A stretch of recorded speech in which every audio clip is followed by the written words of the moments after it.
महापुराण की, श्री कृष्ण देव व्यास जी की, श्री शुक मुनि की, शुक मुनि की, परीक्षित महाराज की, जनकादि ऋषिवृंद की, अपन अपन गुरुदेव की, अपन अपन इष्ट देव की, आज के आनंद की। जय जय श्री राधेश निताई गौर हरि।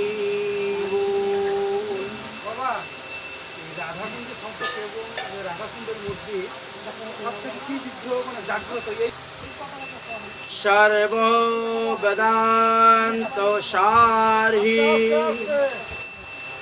श्रीमद्भागवतम मृष्यते तदेरसामृतमिति पितस्य न अन्यत्र सातेरति कश्चित्। आज আমরা সর্ববেদান্ত সার শ্রীমদ্ ভাগবত মহাপুরাণের সুসিদ্ধান্তের কথা আস্বাদন করার জন্য এখানে সমবেত হয়েছে।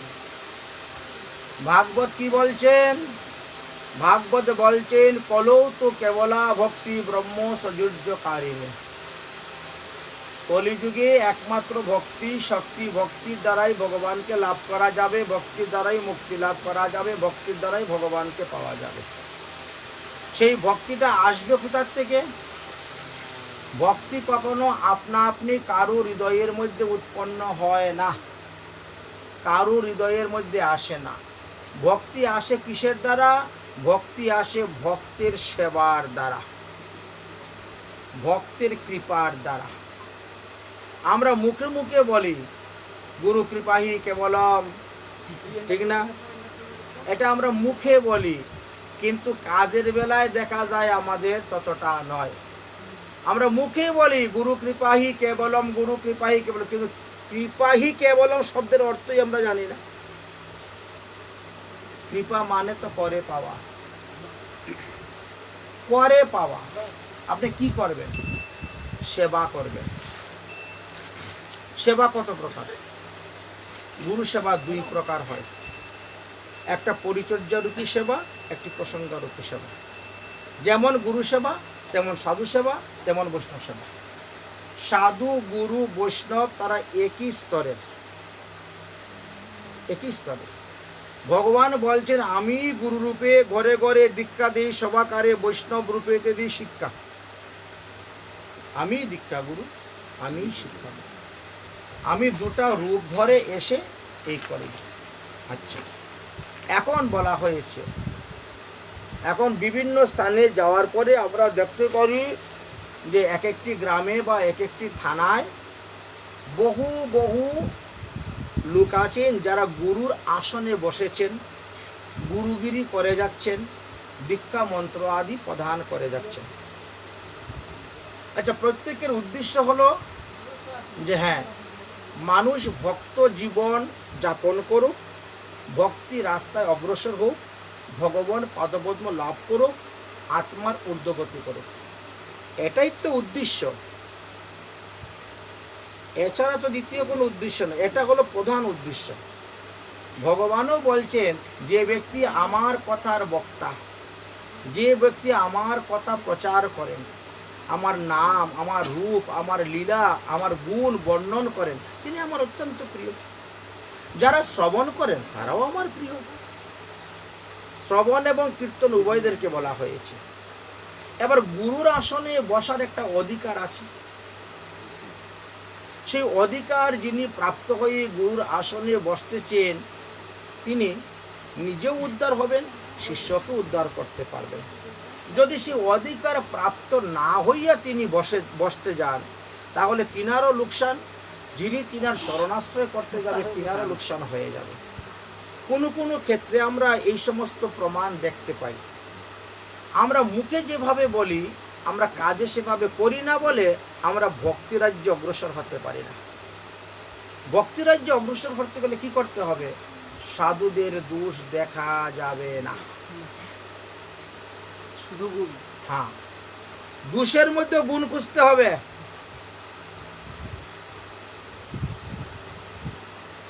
বুঝলেন? দোষের মধ্যে যে গুণ খুঁজতে পারে সে হলো উত্তম বৈষ্ণব।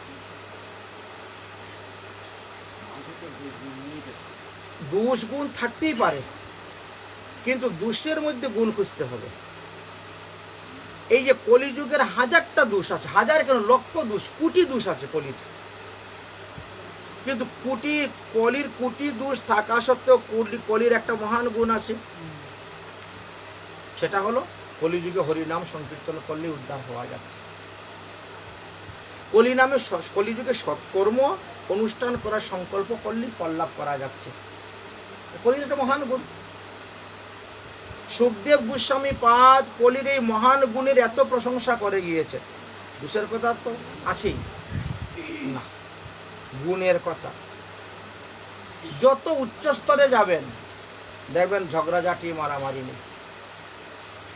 মারামারি সব হলো নিম্ন স্তরে। আমাদের সাধুগুরু বৈষ্ণবের মধ্যে তিনটি স্তর আছে না, বৈষ্ণব, বৈষ্ণবতর, বৈষ্ণবতম। যারা বৈষ্ণব তমতে পৌঁছে গেছেন তাদের মধ্যে কোনো ঝগড়াঝাটি নেই, কোনো মারামারি নেই, কোনো হিংসা নেই, কোনো ঘৃণা নেই, কোনো নিন্দা নেই। কিন্তু যারা প্রথম স্তরেতে আছেন, কনিষ্ঠ স্তরেতে, এদের মধ্যেই যত মারামারি। হ্যাঁ, তুমি আমার কাছ থেকে মন্ত্র নিয়েছো, অমুকের সঙ্গ করবা না, অমুকের কাছে যাবা না, অমুকে পাঠ করলে শুনবা না, অমুকের হাতে খাবা না। এইগুলা সব নিচ স্তরের। উচ্চ স্তরে যখন পৌঁছে যাবেন তখন দেখবেন আর কিছুই নেই। আমি নিজেই দেখেছি এখানে এসে, আমাদের শ্রীধাম বৃন্দাবনে সবাই শিব চৌদশী ব্রত করেন, শিবরাত্রি পালন করেন। শুধু বৃন্দাবন নয়, বৃন্দাবন বলেন, নবদ্বীপ বলেন, নীলাচল বলেন, হরিভক্তি বিলাস খুলে দেখেন, সমস্ত বৈষ্ণবেরা করেন। কিন্তু কিছু কিছু জায়গায় এমন কিছু কঠোরপন্থী বৈষ্ণব আছেন, তারা শিবের ব্রত করে না। যারা শিবের ব্রত করে তাদের সঙ্গ করে না। কিন্তু বৃন্দাবনে তো এরকম নেই। কেউ হনুমান পূজা করছে, কেউ শিব পূজা করছে, কেউ কাত্যায়নী পূজা করতেছে, কালী পূজা করতেছে। বৃন্দাবনে আছে, কাত্যায়নী আছে, বেলবনে লক্ষ্মী পূজা করতেছে। কে যায় না বেলবন দর্শন করতে? কে যায় না ওখানে লক্ষ্মীকে প্রণাম করতে? যত সাধু গুরু বৈষ্ণব মহাত্মা মহাজন আছেন সবাই বেলবনে যান, কারণ বেলবন 12টা বনের মধ্যে একটি বন। 84 কোষ ব্রজমণ্ডল, বুঝেছেন? এই 84 কোষ ব্রজমণ্ডলের মধ্যে 12টা বনের মধ্যে একটা হলো বেলবন। এমন কোন মহাত্মা আছে যে না বেলবনে লক্ষ্মী বসে আছেন, আমি এখানে যাবো না, আমি কৃষ্ণর ভক্ত, আমি রাধারানীর ভক্ত, আমি লক্ষ্মীর কাছে যাবো কেন? এমন কোন ভক্ত আছে যে চন্ডাবলীর কাছে যায় না, চন্ডাবলী মন্দিরে যায় না? চন্ডাবলী তো রাধারানীর বিপক্ষে, বিরুদ্ধে যাচ্ছে। কাত্যায়নী মন্দিরে যাচ্ছেন। কিন্তু এই সমস্ত এলাকার মধ্যে ছোটখাটো যারা নিচ শ্রেণীর, যেখানে প্রাইমারি স্কুলে যেখানে হাতাহাতি মারামারি কিলাকিলি, হাই স্কুলে গেলে আর কিলাকিলি নাই, কলেজে গেলে কিলাকিলি নাই, ডিগ্রি কলেজে কিলাকিলি মারামারি নাই, হাতাহাতি নাই, যা এই নিচ শ্রেণী, বুঝেছেন? এইখানে দেখবেন এক এক গুরুর এক এক মত। আমাদের বৃন্দাবনের সবাই রাধারানীর চরণে তুলসী পাতা দেয়। এইখানে যে কেউ রাধারানীর চরণে তুলসী পাতা, সর্বনাশ, তুমি রাধারানীর চরণে তুলসী পাতা দিয়েছো, না তোমার সঙ্গ করা যাবে না। বাস উল্টা সিদ্ধান্ত। আমাদের ওখানে তো এইসব নেই। যত হলো নিম্ন স্তরে, স্তরগুলাকে পরিবর্তন করে আস্তে আস্তে উপরে উঠো, ওই দোষের মধ্যেও গুণ খুঁজে পাবা, দোষের মধ্যেও গুণ খুঁজে পাবা। দোষের মধ্যে যিনি গুণ খুঁজতে পারে তিনি হলেন মহান, তিনি হলেন উত্তম বৈষ্ণব। তেনাকে বৈষ্ণবতম বলা হয়েছে। যদি আপনি দোষই খুঁজে বেড়ান তাহলে তো আপনি সাধু সেবা করতে পারবেন না, বৈষ্ণব সেবা করতে পারবেন না, আরো অপরাধে পড়ে মরবেন, অপরাধে পড়ে মরবেন। আমরা নিজে সংস্কার না হয়ে আমরা অন্যের সংস্কার দেখি, আমরা নিজের ভুল সংশোধন না করে আমরা অন্যের ভুল ধরতে যাই, আমরা অন্যের ভুল দেখতে যাই। এটাই হলো আমাদের অপরাধ। আমরা ভজন রাস্তায় কেন অগ্রসর হতে পারি না? হ্যাঁ, আমরা ভক্তি পথে অগ্রসর হতে গিয়ে ভক্তি লতা কুড়াল নিজেরাই মারতেছি। ভক্তি তো একটা লতা, লতা গাছ তো খুবই নরম, যদি একটু কুড়ালের আঘাত লাগে কেটে গেল। আর লতা গাছ কেটে গেলে কি জোড়া দেওয়া যাবে? পাতা শুকিয়ে গেল, মরে গেল। ওখান থেকে যদি একটু আবার বেরোয় তো আস্তে আস্তে হলো, ধীরে ধীরে, না হলে নেই। এই জন্য সাবধান। মুখে মুখে আমরা বলি বৈষ্ণব অপরাধ, বৈষ্ণব, কিন্তু অহরহ বৈষ্ণব অপরাধ করে যাচ্ছি। কেন? বৈষ্ণবের নিন্দা করে যাচ্ছি, বৈষ্ণবের দুষ করে যাচ্ছি। বৃন্দাবন ধামে আপনি মহাপ্রভুর ভোগ কীর্তন করেন, হ্যাঁ, ভুজন সারিয়া প্রভু কইলা আচমন, দন্ত কাষ্ট করলেন, তারপরে হ্যাঁ পান তাম্বুল ভোজন করলেন। আচ্ছা, ভগবানকে আপনি পান তাম্বুল দিলেন, প্রসাদ তো, সেই তাম্বুল তো অনেক বৈষ্ণবরা খাচ্ছে। আর কোনো বৈষ্ণব যদি পান খায়, আপনি দেখবে কি নিন্দা করে, এই দেখে বৈষ্ণব পান খায়, এবার কিসের বৈষ্ণব রে পান খাচ্ছে? ভুল হচ্ছে, সেটা ভগবানের প্রসাদই খাচ্ছে। পান খাওয়াতে যাবে কিন্তু চুলটা খাওয়াতে যাবে, আর সেটা তো আলাদা কথা, সেটার কথা পরে, সেটা তো পরের চিন্তা। আগের চিন্তাটা তো আগে করুন, বুঝেছে? আমাদের 64 মহান্তের ভোগ যখন লাগে, আমাদের প্রত্যেকটি ভোগের মধ্যে পানের খিলে দেওয়া হয়। তো প্রসাদ পাওয়ার পরে যদি কোনো বৈষ্ণব সেখান থেকে পান খায়, যে পান খায় না সে যদি এখন নিন্দা করতে যায়, আরে মদ্যপেরও উদ্ধার আছে, পরনিন্দুকের উদ্ধার নাই। বাবা তুমি খেয়ে হজম করতে পারো না, তুমি খাইও না, সে খেয়ে হজম করতে পারছে, খাক। বৃন্দাবনে কখনো কাউকে কেউ নিন্দা করে না। সবাই সবার কাছে যায়, সবাই সবার হাতে খায়, সবাই সবার পাঠ শুনে, কিন্তু বিভিন্ন জায়গায় দেখা যায় দলাদলি।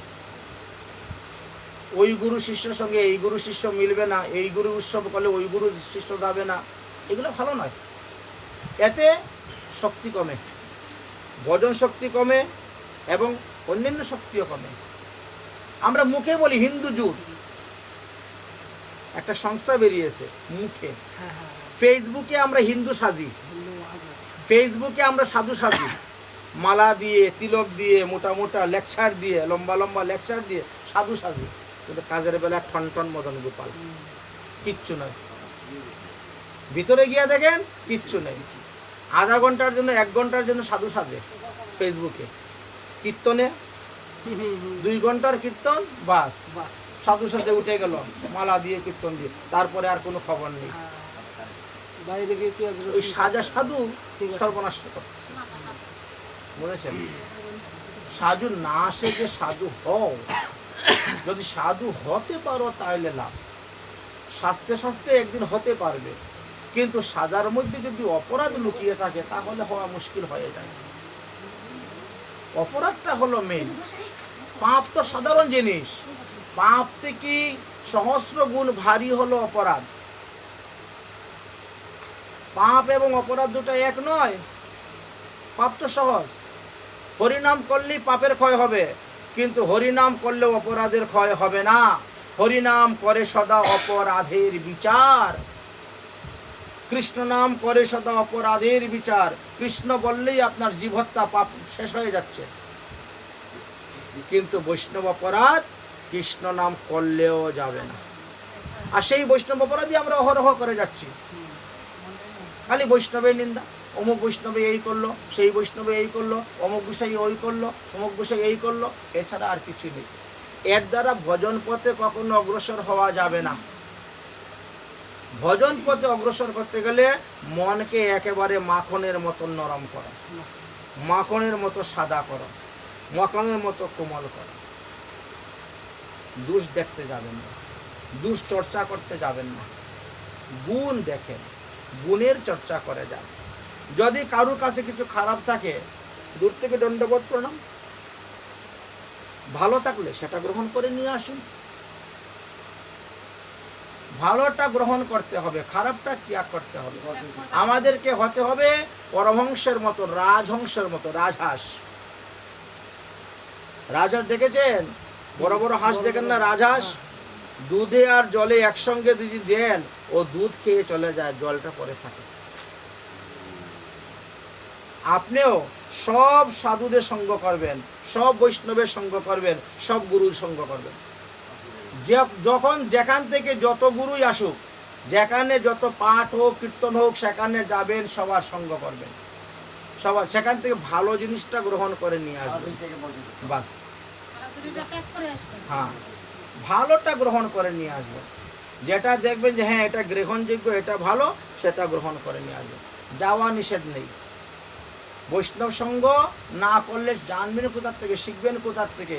শাস্ত্রে বলছে সাধু সঙ্গ অনুক্ষণ ভজন হয় মার্জন। আর কিছু কিছু গোসাই আছে, তারা বলে না না সাধু সঙ্গ করতে যেও না, ওদের সঙ্গ করতে যেও না। তার মানে তারা নিজেদেরকে বড় সাধু মনে করে, নিজেদেরকে বড় গোসাই মনে করে। তারা মনে করে আমরাই বেশি ভজন করি, আমরাই বেশি জানি, আমরাই সদাচার পালন করি, আর সব অনাচার। এই তো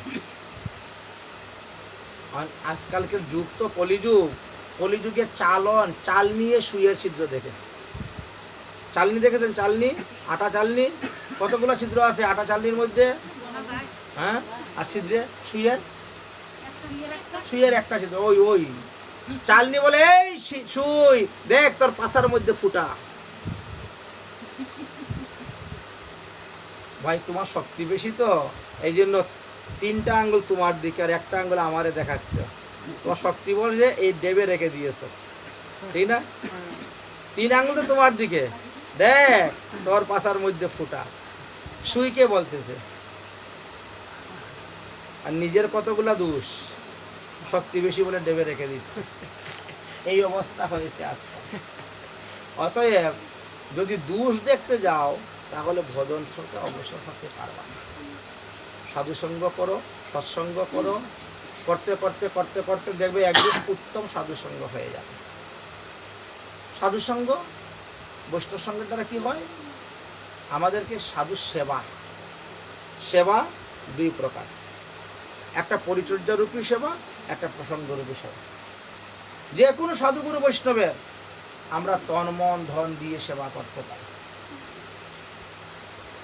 আমার অর্থ নাই, আমি দৈহিক সেবা করতে পারি, আমি বাতাস করতে পারি, আমি তার পা টিপে দিতে পারি, আমি তার কাপড় ধুয়ে দিতে পারি, দৈহিক শারীরিক সেবা করতে পারি। টাকা পয়সা থাকলে আমি তাকে অর্থ দিব, তাকে বস্ত্র দিব, তাকে জিনিস উপহার দিতে পারি। অসুখ হয়েছে, রোগ হয়েছে, তার চিকিৎসার ব্যবস্থা করতে পারি, ডাক্তার আনতে পারি, ওষুধ আনতে পারি। সেবা বিভিন্ন প্রকার আছে। ধনের দ্বারা সেবা করা যায়, অর্থের দ্বারা সেবা করা যাবে, দেহের দ্বারা সেবা করা যাবে, মনের দ্বারা সেবা করা যাবে। সেবাই হলো পরম ধর্ম। সেবার দ্বারা যদি কাউকে সন্তুষ্ট করতে পারেন, তবেই তো তার কৃপাটা আসবে। কুন্তী দেবী দুর্বাসা ঋষিকে সেবার দ্বারাই তো সন্তুষ্ট করলেন। সেবায় সন্তুষ্ট হয়ে তিনি মন্ত্র শিখিয়ে দিলেন। সেই মন্ত্রের দ্বারা তিনি 3 জনের কাছ থেকে 3 পুত্র সন্তান লাভ করলেন। দ্রৌপদী সূর্যদেবের আরাধনা করে, সূর্যের সেবা করে সন্তুষ্ট করলেন। সূর্যদেবের কৃপায় তিনি ভাণ্ড পেলেন। প্রত্যেকেই সেবার দ্বারাই সন্তুষ্ট হবে। মানে কৃপা মানেই ক্রি ধাতু ডুক্রিয় করণে, কিছু না করলে কখনো কৃপা হবে না, কৃপা পাওয়া যাবে না। কিন্তু আমরা করতে যাই না, আমরা মুখে বলি।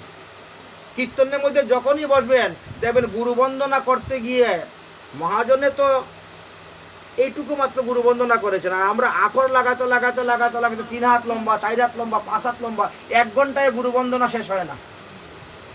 কিন্তু যে ব্যক্তি এত লম্বা করে গুরু বন্দনা গাচ্ছে, সে একদিন গুরুদেবের পা টিপতে যায় না, একদিন গুরুদেবের সেবা করতে যায় না।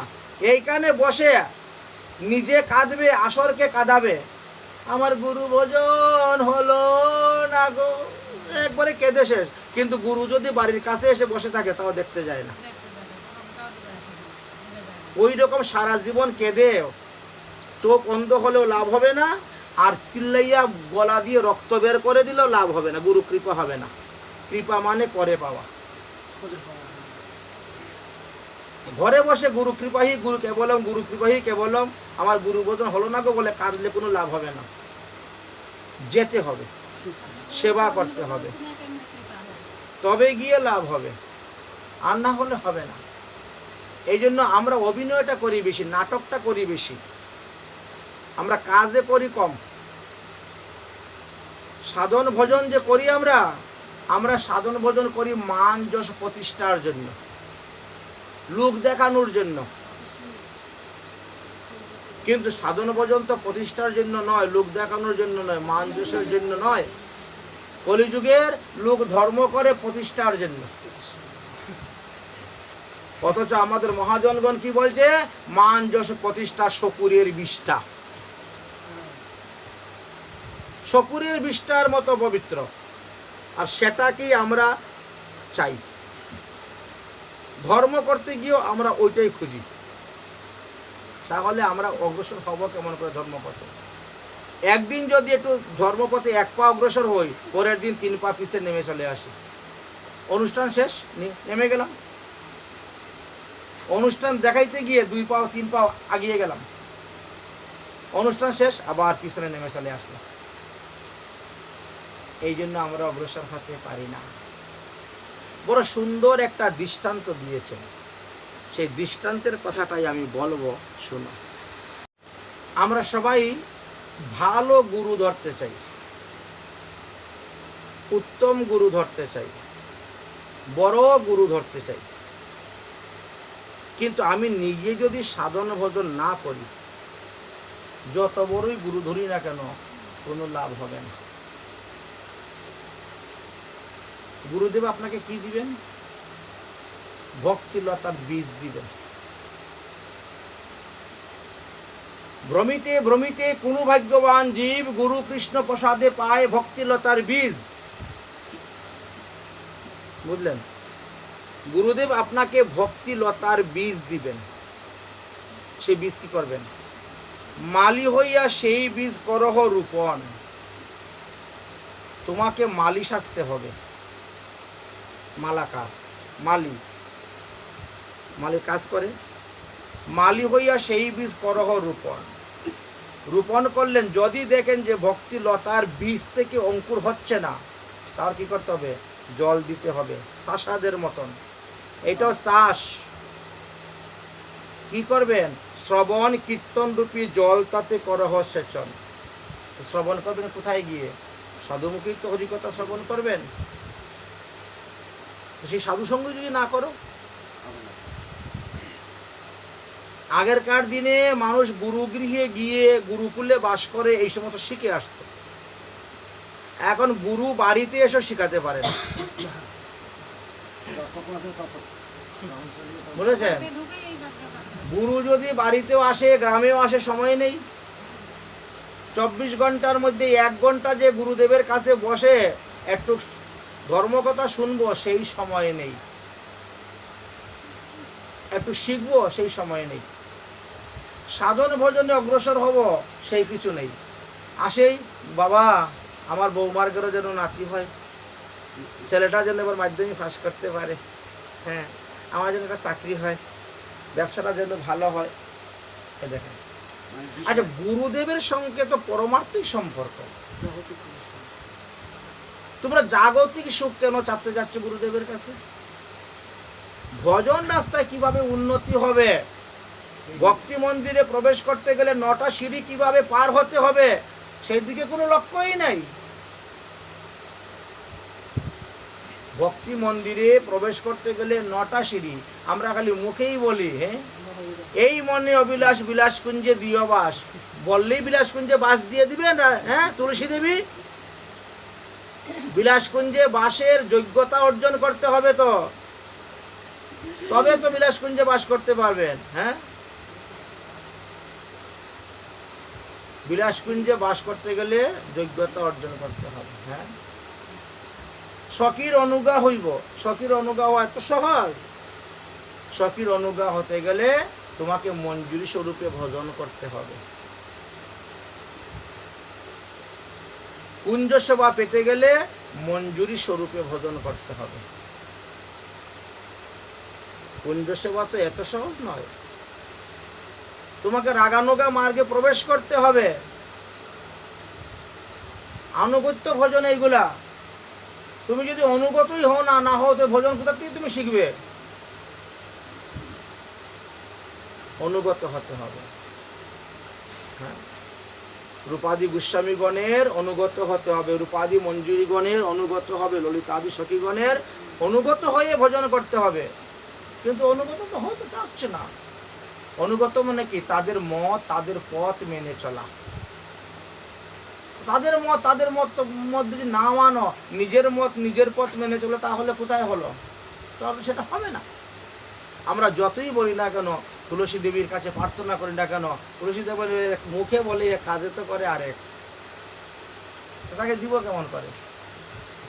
ভগবান তো আমাদের হৃদয়ের মধ্যে বসে আছেন। ভগবান তো দেখতেছে সারাদিন আমরা কি করতেছি আর সন্ধ্যার সময় এসে কি চাচ্ছি। আমরা করতেছি একটা আর চাচ্ছি আসি আরেকটা। হ্যাঁ হ্যাঁ, রাধা কৃষ্ণের সেবা পাবো এই অবিলাস, তুলসী দেবীর কাছে প্রার্থনা করতেছি। আর রাধা কৃষ্ণের সেবা যে পাবে, রাধা কৃষ্ণকে কতটা ভালোবাসতেছো, আর নিজের ঘরের ছেলে মেয়ে স্ত্রী পুত্র স্বামীকে কতটা ভালোবাসো। তোমার মন তো একটা, একটা মন কাকে কতটুকু দিয়েছো একটু হিসাব করে দেখো তো। 16 আনা মনকে ভাগ করে দেখো তো। স্বামীকে কয় আনা দিয়েছো? 1 আনা না 2 আনা না 4 আনা না 8 আনা দিয়েছো? স্বামীকে, ছেলেকে কয় আনা দিয়েছো, মেয়েকে কয় আনা দিয়েছো, শ্বশুর শাশুড়িকে কয় আনা দিয়েছো, আর সবকিছু ভাগ করার পরে দেখো কয় আনা ভগবানের জন্য রয়েছে। একটু নিজে নিজে বিচার করে দেখেন। আমরা সবাই গীতা পাঠ করি, কিন্তু গীতা পাঠ করার পরেও মন ভগবানকে দেই না। মত মনাভব মত ভক্ত মত জামি মাং নমস্কুরু বারবারে আমরা উচ্চারণ করি, প্রতিদিনই গীতা পাঠে উচ্চারণ করি, তারপরেও ভগবানকে মন দেই না। ভগবানের ভক্তকে সম্মান করি না, দণ্ডবোধ করি না, প্রণাম করি না, দেখলে পরে মুখ ফিরিয়ে নেই, কথা বলি না। এইখানেই তো বৈষ্ণব অপরাধ। বৈষ্ণব দেখিয়া যে বা আনন্দ না পায়, সে বৈষ্ণব অপরাধী। বৈষ্ণব দেখিয়া যে প্রণাম না করে, সে বৈষ্ণব অপরাধী। হোক না আপনার শত্রু, সে তো বৈষ্ণব। আর আজকালকে জগতে তো আরো শুনতে পাচ্ছি, বোঝেনি, ওই স্বামী স্ত্রীর মধ্যে খুব কিলাকিলি গুতাগুতি হয়। আচ্ছা, স্বামীও যখন দীক্ষা নিয়েছে সেও তো বৈষ্ণব, আর স্ত্রী যখন দীক্ষা নিয়েছে সেও তো বৈষ্ণবী। তো স্বামী যদি বৈষ্ণব হয়ে বৈষ্ণবীকে পিটাই করে, তখন বৈষ্ণব অপরাধ হচ্ছে না? কেন হবে না? ও বৈষ্ণব নয়?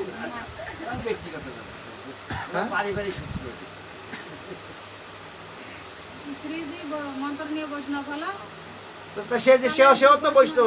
বিষ্ণু মন্দির দীক্ষা দিয়ে গ্রহণ করে, সেও তো বৈষ্ণব। হ্যাঁ, তো বাইরে আমি এত মোটা মোটা মালা গলা দিলাম, এত বড় বড় তিলক করলাম, বাইরে সাধুগিরে দেখাইলাম, ঘরে গিয়ে বউকে পিটাইলাম খুব। হ্যাঁ, আচ্ছা, সেও তো সদাচারী, সেও তো প্রসাদ বুঝি, সেও তো ভগবানের নিত্য সেবা পূজা করতেছে, 5 বার আরতি করতেছে, 5 বার ভোগ লাগাচ্ছে, আর তুমি বাইরে বাইরে ঠন করে ঘুরে বেড়াচ্ছি, আর সময় মতো এসে কথা বকের মতো গিলতেছ।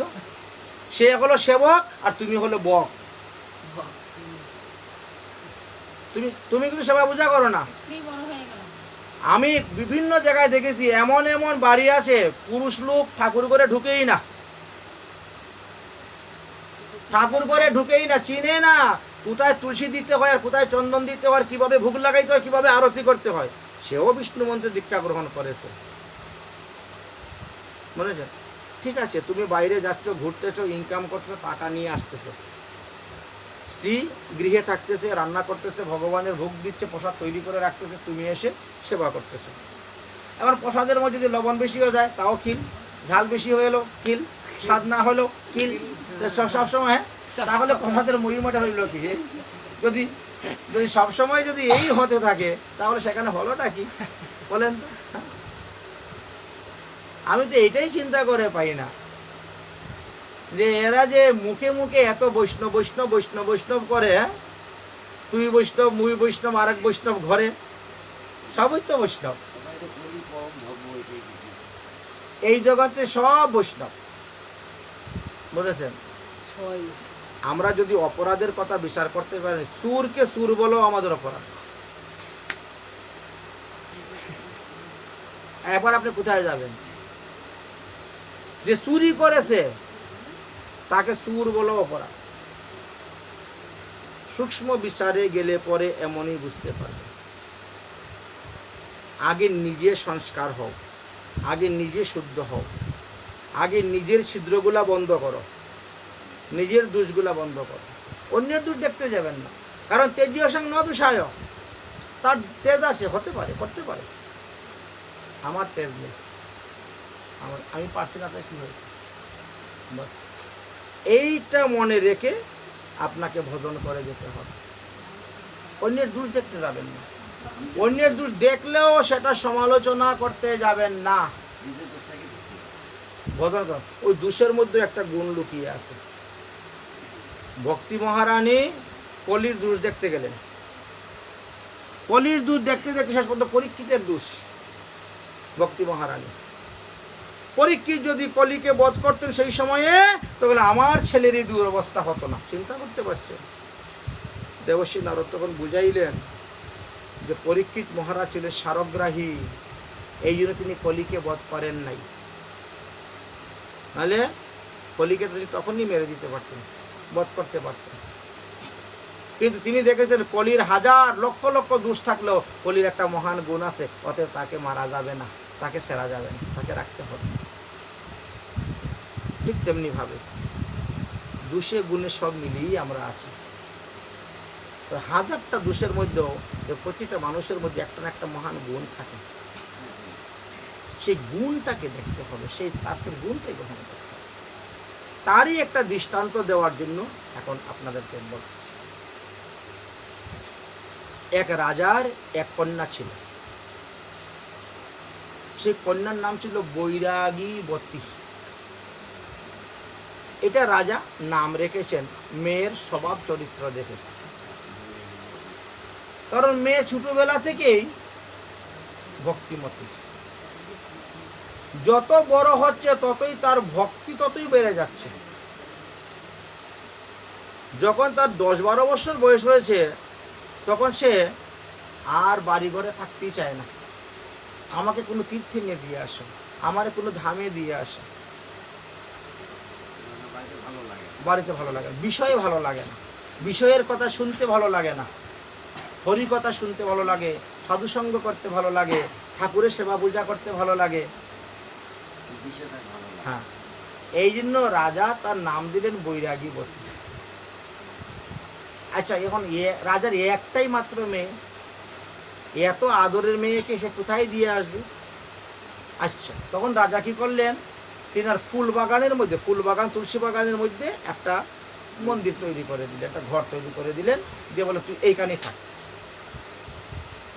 তোমার জনসংখ্য ভালো না লাগে, একা এইখানেই থাক। ঠাকুর ঘর তৈরি করে দিলেন, ঠাকুর বিগ্রহ তৈরি করে দিলেন, রান্নার ঠাটবার সব কিছু করে দিলেন। বাস, তোমার মতো তুমি কীর্তন করো, রান্না করো, ভোগ দাও, প্রসাদ পাও, থাকো। 2-4 জন সখীও দিয়ে দিলেন, থাকো এদেরকে নিয়ে। রাজা মধ্যে মধ্যে 1-2 দিন পরে পরে যান, কিরে মা কি কি লাগবে বল, চাউল ডাল টাকা পয়সা যা কিছু লাগে পাঠিয়ে দিচ্ছেন।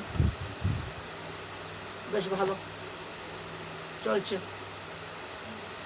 দেখতে দেখতে মেয়ের বয়স 14-15 বছর হয়ে গেছে, দিন দিন বড় হচ্ছে মেয়ে, ভক্তি ততই বাড়তেছে। এটা পূর্বজন্মের স্বীকৃতি, জাতিস্মর বলতে গেলে পূর্বজন্ম। যাই হোক, ভক্তি এরকম আমাদের অনেকেই আছে, অনেকেই আছে। একদিন এক চোর গিয়েছে রাজার মেয়ের ঘর চুরি করতে, রাত্রিবেলা গিয়ে শিংকুদে ঢুকবে ঘরের ভিতরে, শিংকুদে ঘরের ভিতরে ঢুকবে। জানে যে ওখানে রাজার মেয়ে থাকে, আর 1-2 জন দাসী কখনো থাকে কখনো থাকে না। তো সব সময় তো থাকে না, কখনো কখনো থাকে। আর রাজার মেয়ে যেখানে আছে ওখানে তো টাকা পয়সা, সোনা দানা, হীরা মণি মুক্তা থাকবেই, থাকবেই তো। তো রাজার ওখানে তো কেউ থাকে না, জঙ্গল একটা বনের মধ্যে থাকে, ফুল বাগান, তুলসী বাগানে ভর্তি বন, ওখানে আর কোনো বাড়ি ঘর নেই, বাস একা থাকে। গিয়েছেন চুরি করার জন্য, গিয়ে আস্তে আস্তে মাটি খুঁড়তে শুরু করেছে, সুড়ঙ্গ খুঁড়ে ঢুকবে। তো রাজার মেয়ে একা একা বসে বসে হ্যাঁ জপ করতেছে, ভজন করতেছে, আর ভগবানের কাছে প্রার্থনা করে, হে ভগবান, আজ এতদিন ধরে সাধন করে যাচ্ছি, ভজন করে যাচ্ছি, তোমার দেখা পাচ্ছি না, তুমি প্রকট হও না, আমার সঙ্গে কথা বলো না। ধ্রুব 5 বছরে ভগবান পেয়ে গেল, প্রহ্লাদ 5 বছরে ভগবান পেয়ে গেল, তাদের ভক্তিতে সন্তুষ্ট হয়ে তুমি প্রকট হয়ে দর্শন দিলে, কৃপা করলে, অথচ আমাকে তুমি কৃপা করলে না, দর্শন দিলে না। আমার জীবনের 14টা বৎসর গত হয়ে গেল, আমি তো তুমি ছাড়া আর কাউকে জানি না, চিনি না। আমার শয়নে স্বপনে সবসময় তুমি। কত অনুনয় বিনয় করে ভগবানের চরণে কাঁদতেছে, ভগবানকে প্রার্থনা জানাচ্ছে, বুঝেছো? আবার একা একাই বলছে, ও আমি এখনো দীক্ষা নেই বলে কি তুমি আমার কৃপা করতেছো না? নিজে নিজে অনুভব কর। কতবার বলেছি বাবাকে, বাবা আমাকে একজন সদ্গুরু মিলিয়ে দাও, আমি একটু দীক্ষা গ্রহণ করি। জানি শাস্ত্রে তো বলছে জপ তপ তন্ত্র মন্ত্র দীক্ষাই মূল হয়, দীক্ষা ভিন্ন সর্বকার্য হইবে কয়, এগুলো তো আমরা পাঠে শুনি, কিন্তু বাবাকে কত করে বললাম, কিন্তু দিব দিব দিব দিব করে এখন পর্যন্ত আমাকে একটা গুরুচরণ আশ্রয় করে দীক্ষা দিল না। এই জন্যই মনে হয় ভগবানও আমাকে কৃপা করছেন না। আমি যা কিছু করতেছি এইগুলো আমার বিফল যাচ্ছে, যাগুলো স্তনের মতন, এই জন্য ভগবত কৃপা হচ্ছে না। আচ্ছা, চোর তো সিং কুটছিল ওদিকে, শুনতেছে, শোনার পরে চিন্তা করলো চুরি করে আর কি হবে, যদি রাজার মেয়ের গুরু সাজতে পারি তাহলে তো সারা জীবন আমার চুরি করতে হবে না। গুরুকে তো সবাই সেবা করে, আর রাজার মেয়ের গুরু যদি একবার হওয়া যায় তো তাকে আর সারা জীবন চুরি করতে হবে? বস্তার বস্তা চাউল ডাল মাসে মাসে পৌঁছে যাবে, আরামসে বসে বসে খাও, ভজন করো। তাহলে রাজার মেয়ের গুরু সাজতে হবে।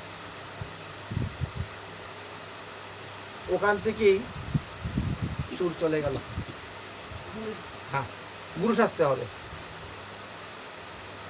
মেয়ে কিন্তু বুঝতে পারলো না, ও তো ওর মতন আছে। গিয়ে চুর এখন চিন্তা করলো গুরু সাজতে গেলে কি করতে হয়, মানে হ্যাঁ এইটা এখন ওর মাথার মধ্যে ঢুকে গেছে, রাজার মেয়ের গুরু হতে হবে আমার। এক সাধু বাবার কাছে গিয়েছে, সাধু বাবা গুরু সাজতে গেলে কি করতে হয়? ও তো সারা জীবন চুরি করেছে, চুর সাজতে গেলে কি করতে হয় সে তো ভালোই জানে, কিন্তু গুরু সাজতে গেলে কি করতে সে তো জানে না। বলে কেন? বলে না আমার বড় শখ একটু গুরু সাজা, আপনারা তো দীক্ষা টিক্ষা দেন, আমাকে একটু শিখাবেন, গুরুগিরি করতে গেলে কি কি শিখতে হয়, কি কি করতে হয় গুরুগিরি। আজকালকে অনেকেরই একটু দেখছি একটু ভাব আছে গুরুগিরির, বুঝেছেন? বাবা আপনি একটু আদেশ যদি দেন আমি একটু মন্ত্রতন্ত্র দিব লোকদেরকে, বুঝেছেন? গুরুগিরি করার বড় শখ, কিন্তু গুরুগিরি করা এত সহজ নয়। শ্রীমদ্ ভাগবত মহাপুরাণে বিশ্বরূপের কথা লেখা আছে, ত্বষ্টার পুত্র বিশ্বরূপ। ত্বষ্টার পুত্র বিশ্বরূপ বললেন গুরুগিরি করা নিন্দনীয় কাজ। কেন? বলে শিষ্য যদি পাপ করে সেই পাপ গুরুকে বহন করতে হয়। আমি নিজের পাপই নিজে শেষ করতে পারতেছি না, আর একজনের পাপের বোঝা মাথায় নিব, আমি গুরুগিরি করব না। ত্বষ্টার কাছে যখন সমস্ত দেবগণ এসেছিলেন, দেবগুরু বৃহস্পতি যখন অদর্শন হয়ে গেলেন, তখন সমস্ত দেবতারা ত্বষ্টার পুত্র বিশ্বরূপে গুরু করার জন্য এসেছিলেন ব্রহ্মার আদেশে। বলছেন না আমি গুরুগিরি করব। কারণ শিষ্যের পাপ গুরুকে বহন করতে হয়। এই জন্য দেখবে যারা গুরুগিরি করে তো প্যারালাইসিস হয়ে পড়ে থাকে, হ্যাঁ, কেউ রুগে সুগে ভুগে পচে তারপরে মরে। অধিকাংশ গুরুদেরকে দেখবেন এরকম ভাবে। কারণটা কি? শিষ্যের পাপ গুরুকে বহন করতে হয়। সেই রকম ভজন যদি না করতে পারেন তাহলে পাপে তোমাকে ধরে ফেলবে। কিছু কিছু ক্ষেত্রে আছে দীক্ষা দেওয়ার পরেই গুরুদেব অসুস্থ করে হয়ে যাবে। এমন এমন ব্যক্তি আছে যাদেরকে দীক্ষা দেওয়ার পরে গুরুদেব অসুস্থ হৃদয় পড়ে গেছে। শিষ্যের পাপ বহন করতে হয় গুরুকে। যার বাড়ি খাবেন তার পাপ গ্রহণ করা হবে, তার পাপ গ্রহণ করা হচ্ছে। সেই পাপটা ও ভজনের দ্বারা নাশ করতে হবে, ভক্তির দ্বারা নাশ করতে হবে, তবে গিয়ে উঠবেন, কেটে উঠবেন। যার হাতে খাবেন তার পাপ গ্রহণ করা হচ্ছে। অনেক বিষয় আছে। এই জন্য বলছেন না, বিষয়ীর অন্ন খাইলে মলিন হয় মন, মলিন মনে না হয় শ্রীকৃষ্ণ ভজন। আপনি সাত্বিক অন্ন কোথায় পাবেন? সবই তো রাজস্বিক তামসিক, সবই তো বিষয়ী। বিষয়ীর অন্নই তো খেতে হচ্ছে।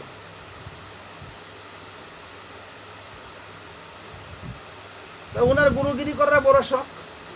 সাধুর কাছে গিয়ে উপস্থিত, বাবা আমার বড় শখ গুরুগিরি করার, আপনি একটু শিখাবেন? বলে গুরুগিরি করতে গেলে আগে শিষ্য হতে হবে।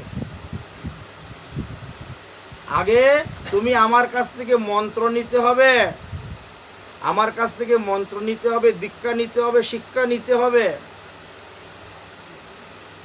না হলে গুরুগিরি করবে কেমন করে? হ্যাঁ, দীক্ষা শিক্ষা নিয়ে সদাচার পালন করতে হবে, হ্যাঁ, তবে গিয়ে তুমি গুরু হতে পারবে। আমি যখন দেখবো তুমি গুরু হওয়ার যোগ্য হয়েছো, তখন আমি তোমাকে বলবো হ্যাঁ যাও এবার তুমি মন্ত্র দাও, গুরুগিরি করো। বাবা তাহলে আপনি আমাকে দীক্ষা দিয়ে দেন। কত শখ দেখেছে গুরুগিরি করার। যাও নাপিত ডেকে নিয়ে আসো। আচ্ছা তুমি করো কি বাবা? দীক্ষা দেওয়ার আগে জিজ্ঞাসা করতে হয় শিষ্যকে, তুমি করো কি বাবা? সত্যি কথা বলো। বাবা আমি তো চুরি করি। হবে না, তোমাকে চুরি বিদ্যা ছাড়তে হবে। তুমি যদি চুরি বিদ্যা ছাড়ো তবে আমি তোমাকে দীক্ষা দেব। দীক্ষা পঞ্চসংস্কারে হয়। 5টি সংস্কারের দ্বারা গৃহস্থ বৈষ্ণবের দীক্ষা হয়, আর 10টি সংস্কারের দ্বারা ত্যাগী বৈষ্ণবের দীক্ষা হয়। এখন তুমি ত্যাগী হবে না গৃহস্থ বৈষ্ণব থাকবে, কোনটা করবে বলো?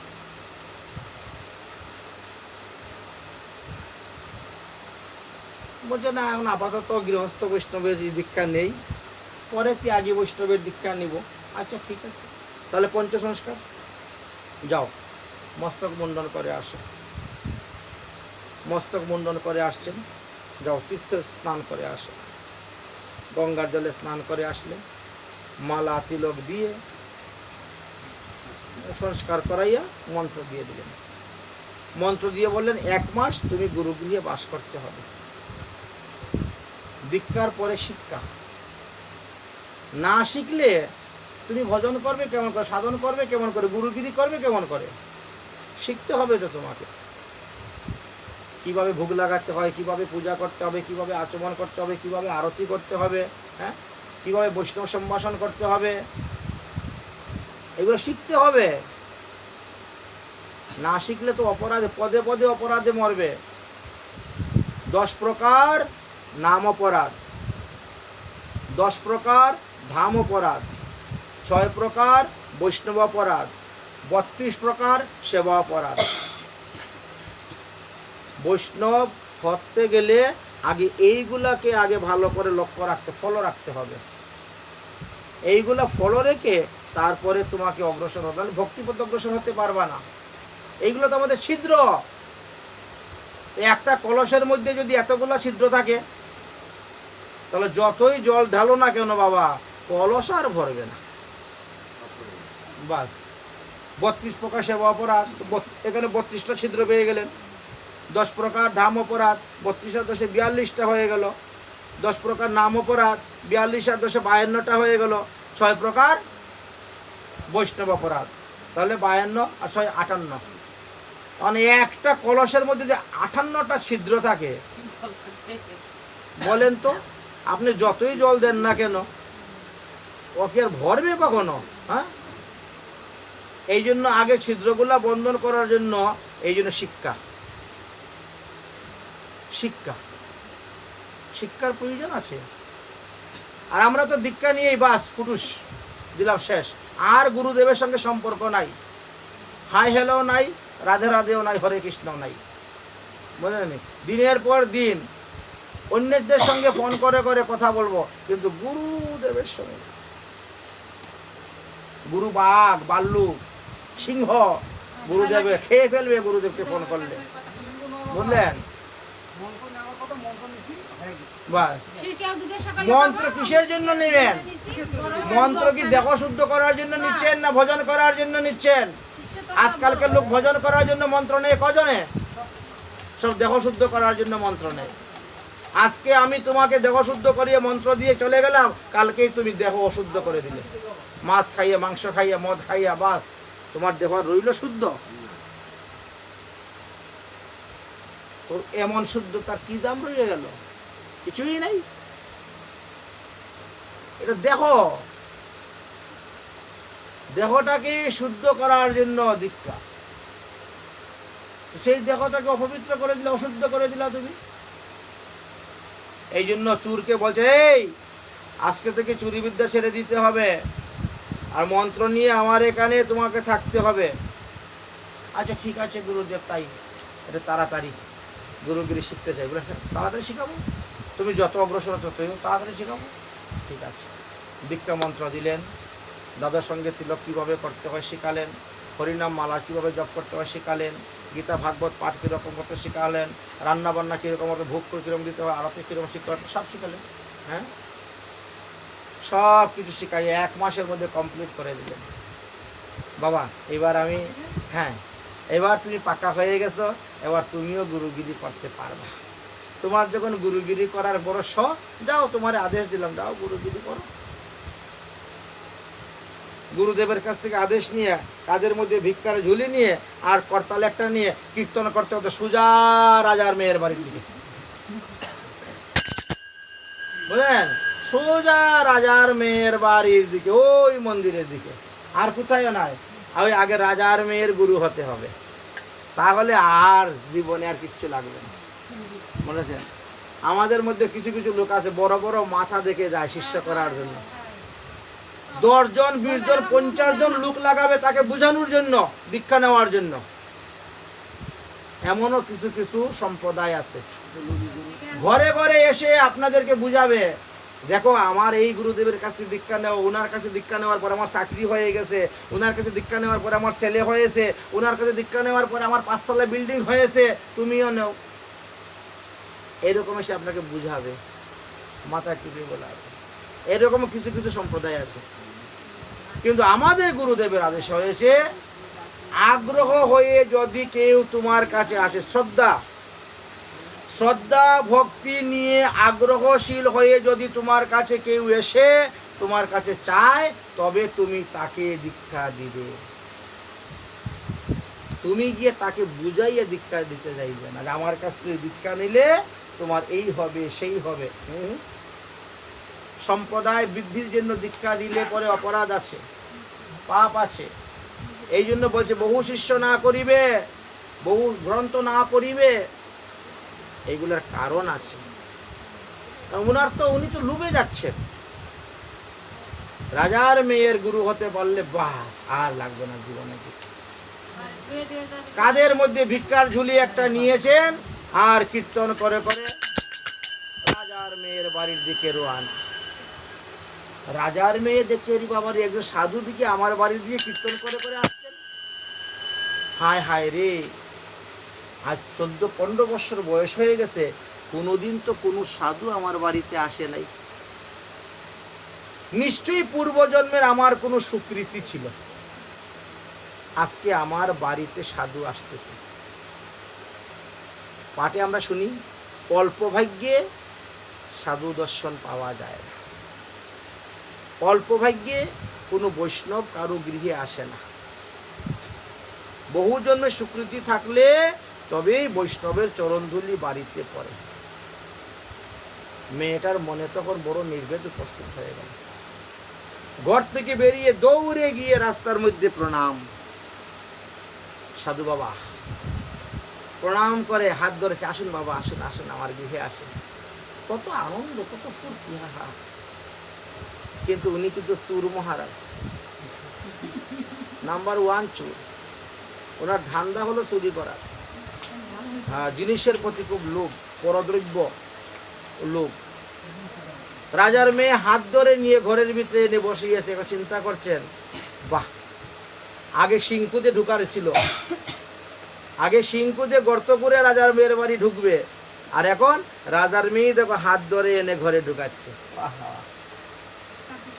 দেখেছে? বসে তো তিনি চতুর্দিকে চোখ বুলাচ্ছেন, কোথায় সোনা আছে, কোথায় টাকা আছে, কোথায় কি আছে। সুরের কাজ আর কি, চতুর্দিকে চোখ, কোথায় কোথায় কি আছে ভালো করে দেখে নিচ্ছেন। রাজার মেয়ে তো একেবারে ভক্তিতে গদগদ। সাধু বাবা, আমি আপনার কি সেবা করতে পারি বলুন? সাধু বলছেন, আমি অনেকক্ষণ ধরে অনেক রাস্তা হেঁটে এসেছি, কীর্তন করতে করতে বড় পিপাসা পেয়েছে, আমাকে এক গ্লাস জল দাও। রাজার মেয়ে তাড়াতাড়ি গিয়েই এক গ্লাস জল এনে, নেন নেন বাবা, নেন জল সেবা করো।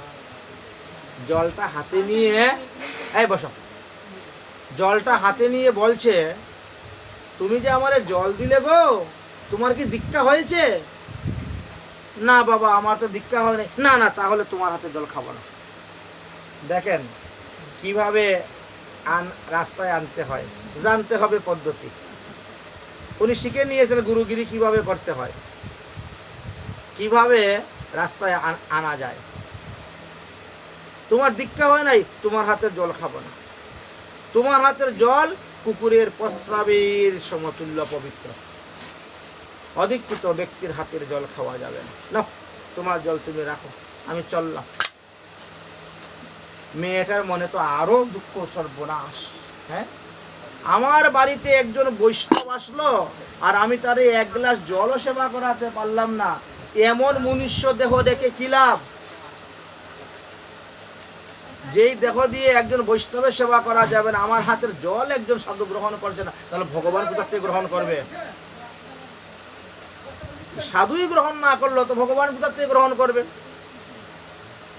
একজন সাধু যদি আমার বাড়ি থেকে অভুক্ত অবস্থায় চলে যায়, তা আমার সমস্ত পুণ্য নিয়ে চলে যাবে, আমার এই গৃহ শ্মশান সমতুল্য হয়ে যাবে।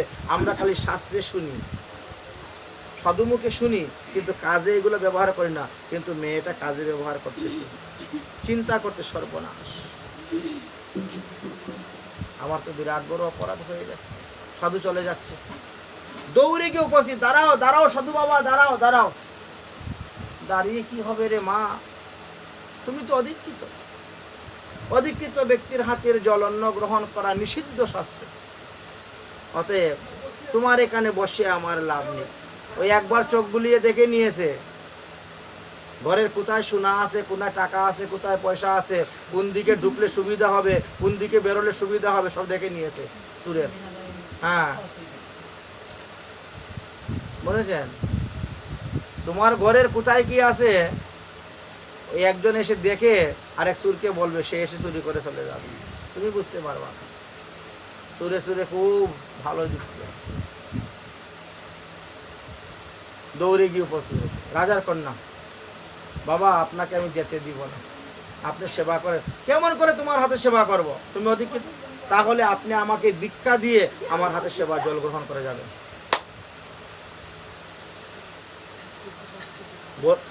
ওই মেয়ে কি জিজ্ঞেস করছে যে আপনি কোন সম্প্রদায়ের বৈষ্ণব, আপনি কোথা থেকে এসেছেন, আপনি কি করেন? কিচ্ছু জিজ্ঞেস করে নাই। কিন্তু আমরা হাজারটা প্রশ্ন করব, হাজারটা দেখব, বিচার করব, তারপরে গুরু ধরতে গিয়ে সন্দেহ, আর ধরার পরেও আরো সন্দেহ। বউ যদি রাগ করে বউয়ের পায়ে ধরে বউকে মানাবো, আর গুরু রাগ করলে এই গুরু ত্যাগ করে দিব আর গুরু ধর্ম। বুঝেছেন? কিছু কিছু পুরুষের ক্ষেত্রে আমি দেখতেছি, কিছু কিছু পুরুষ লোক এমন আছে, বউ যদি রাগ করে বলে বাপের বাড়ি চলে যাবো, বউয়ের পায়ে ধরে।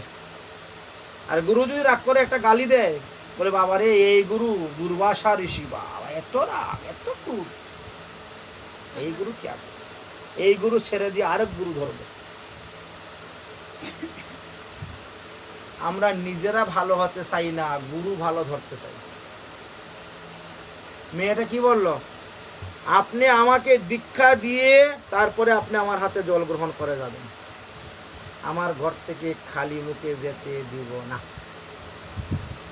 আচ্ছা, চুর মহারাজ তো ওই সুযোগই ছিলেন, তিনি তো পয়েন্টগুলো শিখে নিয়েছেন, কিভাবে মাথায় হাত বুলিয়ে দীক্ষা দিতে হয় এই রাস্তা উনি আগে শিখে নিয়েছেন। দীক্ষা দেওয়ার কায়দা কীরকম, কাকে কিভাবে রাস্তায় আনতে হবে, ভুলাতে হবে, দীক্ষা দিতে হবে, এইগুলো আগে ট্রেনিং দেওয়া হয়ে গেছে তার। বাস 1 মাসে ট্রেনিং দেওয়া হয়ে গেছে, কোন জায়গায় ঘা মারতে হবে, তবে গিয়ে প্যাকেট থেকে টাকা বেরোবে, এসব জানা হয়ে গেছে ওনার, কিভাবে মাথায় হাত বোলাতে হয়। ঠিক আছে, চলো আবার রাজার মেয়ের গৃহে চলে আসছে। বাবা আপনি আমাকে দীক্ষা দেন, তারপরে আপনি আমার হাতে সেবা গ্রহণ করবেন, তারপরে যাবেন। এইবার চোর মহারাজ বসে গেছে। ও মা, দীক্ষা নিতে গেলে পঞ্চম সংস্কারে দীক্ষা নিতে হয়, তোমার পাশে তো কোনো তীর্থ নেই, আর তোমার ঘরেও কোনো তীর্থের জল নেই, তাহলে তোমাকে দীক্ষা দিয়ে কেমন করে? তবে হ্যাঁ, ওই জঙ্গলে একটা নদী আছে, ওই নদীটা গঙ্গার সঙ্গে সংযুক্ত আছে, তাহলে ওখানে গিয়ে তোমাকে গঙ্গা স্নান করাইয়া ওখানে তোমাকে দীক্ষা দিয়ে দেবে। ঠিক আছে বাবা, তাই হোক, তাই হোক, দীক্ষা নিব। তো দীক্ষা নেওয়ার পর তো গুরু দক্ষিণা দিতে হয়, দীক্ষা নিলে পরে গুরু দীক্ষা দক্ষিণাবিহীন যজ্ঞ নিষ্ফল, দক্ষিণাবিহীন নিষ্ফল, এতে কোনো ফল হয় না। হ্যাঁ, এ কথাও শুনেছি আমরা, অবশ্যই অবশ্যই গুরু দক্ষিণা। তুমি কি গুরু দক্ষিণা দিবে আমারই? বাবা আমি যখন দীক্ষা গ্রহণ করব, তখন আমার বলতে যা কিছু সব আপনার, আমারই দেহটাও আপনার, আমারই ঘরে যা কিছু আছে সব আপনার। দীক্ষাকালে ভক্ত করে আত্মসমর্পণ, অতএব কৃষ্ণ তাকে করেন আত্মসম। কিন্তু আমরা কিন্তু আত্মসমর্পণ করি না, দেহ সমর্পণ করি না, ভাব দেখাই, ভাব দেখাই, অভিনয় করি, কাজের বেলায় নয়, অভিনয় শুধু করি। কিন্তু মেয়েটা অভিনয় নয়, মেয়েটা কাজের বেলায় করেছে। বাবা আমার বলতে যা কিছু আছে সব আপনার। আমি শুনেছি, শাস্ত্রে বলেছে, সাধু মুখে শুনেছি, যে গুরুদেবের 1 অক্ষর মন্ত্রের মূল্য শিষ্য সবকিছু দিলেও তা শোধ করতে পারে না। 1 অক্ষর এর মূল্য ঋণ শোধ করতে পারে না। যেমন আমরা মায়ের 1 ফোঁটা দুধের ধার শোধ করতে পারি না, ঠিক তেমনি ভাবে গুরুদেবের 1 অক্ষর মন্ত্রের ঋণ আমরা শোধ করতে পারি না। তবে গুরু সেবা করতে করতে করতে করতে সেটা শোধ করা যায় গুরু সেবার দ্বারা। অতএব বাবা আপনি যখন আমাকে দীক্ষা দিবেন, তখন আমার বলতে যা কিছু সব, আমার এই মন প্রাণ দেহ, আমার ধন সম্পত্তি বাড়ি ঘর সবটা আপনার। উনি বলছেন খালি মুখে বললে হবে, কাজে করে দেখাও। যদি গুরু দীক্ষা দিতে হয় তো তুমি যা যা গুরু দক্ষিণা রূপে দিবে সব পুটলা বাঁধবে, সোনা রূপা তামা কাঁসা পিতল দস্তা যা ছিল সব টাকা পয়সা এত বড় একটা পুটলা বেঁধেছে, এই সব গুরু দক্ষিণা রূপে দিয়ে দিব। ঘরের যা আছে মাথায় নিয়ে নিয়েছি, চলেন গুরুদেব যেখানে বসে আমাকে দীক্ষা দিবেন সেখানেই আমি গুরু দক্ষিণা রূপে দান করব। আচ্ছা, ওনার তো মতলবটাই এটা, উনি তো ওই মতলবেই গিয়েছেন। কিন্তু মেয়েটা কিন্তু সাদাসিধা, মেয়ের মনে কখনো কোনো খারাপ বুদ্ধি নেই। গুরুর প্রতি তার এতটা শ্রদ্ধা, গুরুর বাক্যের প্রতি তার এতটাই বিশ্বাস, চলুন বাবা আমি দীক্ষা গ্রহণ করব। আমি অধিকৃত বলে এতদিন ধরে ভগবান আমাকে কৃপা করছেন, আজকে কৃপা করে ভগবানই মনে পাঠিয়েছেন আমার ঘরে আপনাকে। চিন্তা করতে পারছেন? নদীর ধারে গিয়েছেন, মেয়েটা স্নান করেছে। চোর মহারাজ এখন চিন্তা করছেন কিভাবে এখন দীক্ষা দিয়ে জিনিসপত্রগুলো নিয়ে যাব। ওনার মাথার মধ্যে বুদ্ধি ঢুকছে। স্নান করার পরে উঠলেন, মালা গলায় দিয়ে দিলেন, দাদুর সঙ্গে তিলক দিলেন, দেওয়ার পরে বলছেন দেখো তোমাকে দীক্ষা দিব, হ্যাঁ তুমি এখানে দাঁড়াও। গাছের সঙ্গে দাঁড়িয়েছে, গাছের সঙ্গে লম্বা রশি বের করেছে। রশি বের করে একদম পায়ের থেকে একদম ঘুরিয়ে ঘুরিয়ে ঘুরিয়ে ঘুরিয়ে একবার পুরা বেঁধে দিয়েছে। 60টা পেস মেরে পুরা শরীরটাকে গাছের সঙ্গে বেঁধে দিয়েছে, এরকম করে। হ্যাঁ, এবার আমি তোমাকে দীক্ষা দিব। ঠিক আছে, মানে দীক্ষা দিয়েই পুটলাটা নিয়ে হাঁটা। হ্যাঁ, দীক্ষা দিয়েই পুটলা নিয়ে হাঁটা, বাস। ও রাজার মেয়ে তো আর কিছু বলতে পারবে না, বাস। আর জানা নেই, শোনা নেই, চিনা নেই, নাম কি, বাড়ি কি, গ্রাম কি, মেয়ে তো কিছু জিজ্ঞেস করে নাই, ও তো কোনো কিছু জিজ্ঞেস করে নাই। কানের মধ্যে ফু দিয়ে দিলেন, মন্ত্র দিয়ে দিলেন, মন্ত্র দিয়ে বললেন তুমি ওইভাবে হাত জোর করে আমার এই দেওয়া মন্ত্র তুমি জপ করতে থাকো, 7 দিন পরে আমি আসবো। 7 দিন পরে এসে আমি তোমার এই বন্ধন খুলে দিব, তুমি ভববন্ধন থেকে মুক্ত হয়ে ভগবত ধামে চলে যাবে মা। তাহলে আমি এখন চললাম। হ্যাঁ বাবা, গুরু দক্ষিণা রূপে এই পুটলাটা নিয়ে যান। ঠিক আছে। চোর মহারাজ মাথার মধ্যে পুটলা নিয়ে হাঁটা, চলে গেলেন। চলে তো গেলেন, এদিকে রাজামশাই এসেছেন, দেখি মেয়ে কি করতেছে। এখন মেয়ের বাড়িতে এসে তো দেখেন মেয়ে নাই ঘরে, ঘরের দ্রব্য সব উলট পালট, তাড়াহুড়া করেছে মেয়ে, সোনা রূপার টাকা পয়সা বের করতে গিয়ে উলট পালট সব জিনিসপত্র। মেয়ে নাই ঘরে, মেয়ের ঘরে সব জিনিস উলট পালট, সোনা দোনা টাকা পয়সা কিছুই নেই ঘরে। সর্বনাশ, আমার মেয়ে তো চিন্তাই হয়ে গেছে।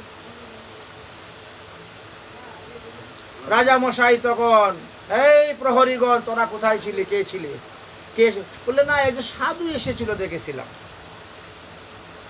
সাধুর সঙ্গে জানি তোমার মেয়ে কি কথাবার্তা বললো, তারপরে দেখি একটা পুটলা মাথার করে নিয়ে সাধুর সঙ্গে চলে গেল। তা আমরা রাজার মেয়ের সঙ্গে কিছু বলা যায়? আমরা তো এখন দেখেই যাচ্ছি। তারপরে বলে তারপরে কোথায় গিয়েছে তা তো জানি না, খবর করো, খোঁজ করো। শুরু হলো চিরুনি তল্লাশি রাজার আদেশে, সিআইডি সব লেগে গেল চতুর্দিকে, খুঁজতে 4 দিনের দিন জঙ্গলের মধ্যে গিয়ে পাওয়া গেল মেয়ে গাছের সঙ্গে বাঁধা। 4 দিন 4 রাত গত হয়ে গেছে, বুঝলেন? তো জঙ্গলে খুঁজতে যায় নাই।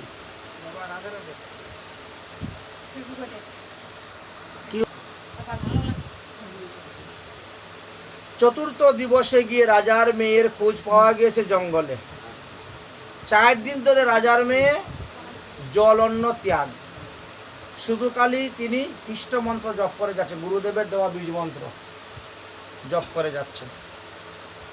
রাজার প্রহরীগণ তিনাকে পেয়েছে, কি রাজকুমারী তোমারই অবস্থা? রাজকুমারীকে দেখে, এ কি তোমার অবস্থা? তোমাকে কে গাছের সঙ্গে বেঁধে রেখে দিয়েছে? তোমার ঘর লুটপাট হয়ে গেছে, তোমার ঘরে সোনা দানা টাকা পয়সা কিচ্ছু নেই, আর তোমাকে কে বেঁধে রেখে দিয়েছে? শুনলাম নাকি কোন সাধু তোমার কাছে গিয়েছিল, সেই সাধু বা কোথায়? আর সোনা দানা টাকা পয়সা কোথায়? আরে উনি সাধু নয় রে, উনি আমার গুরুদেব, আমার গুরুদেব। তুমি গাছের সঙ্গে বাঁধা কেন? আরে আমি দীক্ষা নিয়েছি, আমার গুরুদেব বলছে 7 দিন পরে আসবেন। এসে আমার বন্ধন খুলে দিবেন, আমি ভববন্ধন থেকে মুক্ত হয়ে যাব। এই জন্য আমি 7 দিন ধরে দীক্ষা মন্ত্র জপ করতেছি আনন্দ মনে, কারণ গুরু বাক্যের প্রতি তার বিশ্বাস, গুরুর প্রতি তার শ্রদ্ধা, আনন্দ মনে তিনি জপ করে যাচ্ছেন, ভজন করে যাচ্ছেন। ওমা, এইরকম তো ভজনের কথা কোনোদিন শুনি নাই, এইরকম দীক্ষার কথা কোনোদিন শুনি নাই। আমরা তো দীক্ষা নিয়েছি, কিন্তু আমাদের গুরুদেব তো এরকম দীক্ষা দেন নাই। ওগো রাজকুমারী, তুমি কোনো ঠকের পাল্লায় পড়েছো, এই খবরদার, আমার গুরুদেবকে ঠক বলবি না। গুরু নিন্দা কবু কর্ণে না করো শ্রবণ। গুরু রাজকুমারী চলো চলো, 4 দিন ধরে তুমি অনাহারে আছো, রাজামশাই তোমার খুব চিন্তা, চলো, খবরদার আমার বন্ধন খুলবি না। আমার গুরুদেব এসে 7 দিনের দিন আমার বন্ধন খুলে দিবেন, আমি ভববন্ধন থেকে মুক্ত হয়ে যাব। যা তোরা। রাজকুমারীর সঙ্গে কি আর প্রহরীরা কিছু বলতে পারে? তারা গিয়ে রাজামশাইকে খবর দিয়েছেন, রাজামশাইকে খবর দিয়েছেন। রাজামশাই খবর পাওয়ার সঙ্গে সঙ্গে এসে উপস্থিত হয়েছেন।